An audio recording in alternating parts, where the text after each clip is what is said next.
Shalom saudara-saudaraku, ketemu lagi dengan saya Pendeta Valentinus Tepu dalam renungan firman Tuhan.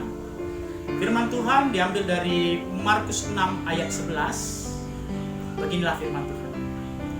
Dan kalau ada suatu tempat yang tidak mau menerima kamu, dan kalau mereka tidak mau mendengarkan kamu, keluarlah dari situ dan kebaskanlah debu yang di kakimu sebagai peringatan bagi mereka. Saudara-saudaraku, tidak diterima, tidak didengar, itu menyakitkan. Ditolak itu sakit. Diusir itu nyelekit, membuat hati menjerit. Penolakan memang tidak pernah mudah.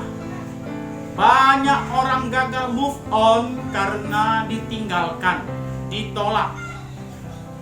Terus ingat masa lalu yang pernah bahagia. Hidup dalam kepahitan padahal ditolak atau dicuekin adalah bagian dari hidup, saudara-saudaraku.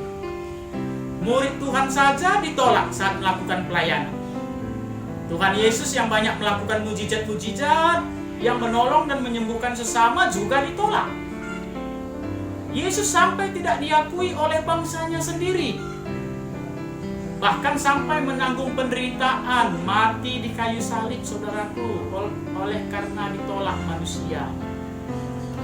Pernah dengar kisah pendiri restoran cepat saji ternama asal Amerika, yaitu Kolonel Sanders?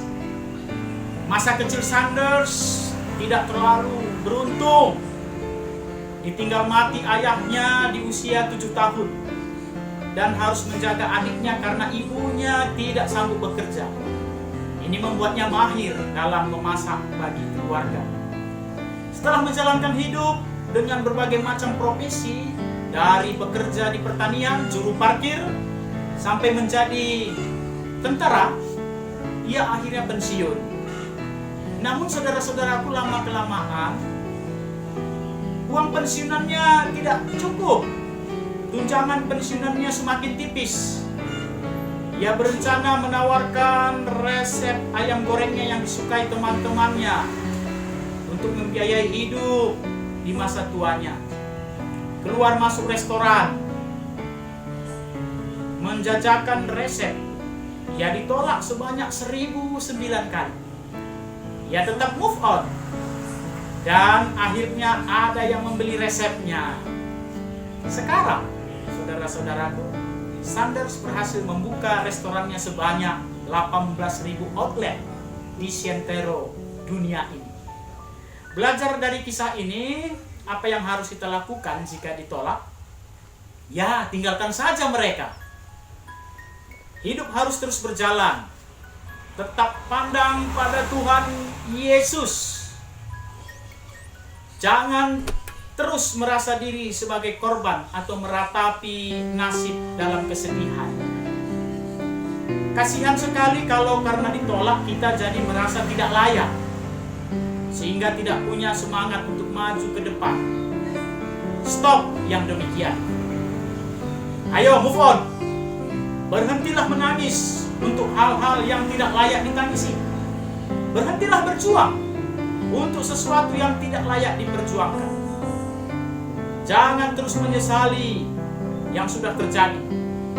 Anggap semuanya itu sebagai guru yang membuat kita belajar. Terima kasih untuk penolakan yang mengajarkan kita tahu mana yang harus diperjuangkan, mana yang harus kita buang, dan mana yang harus kita tangisi dan sudahi. Selamat move on. Tuhan Yesus memberkati. Shalom.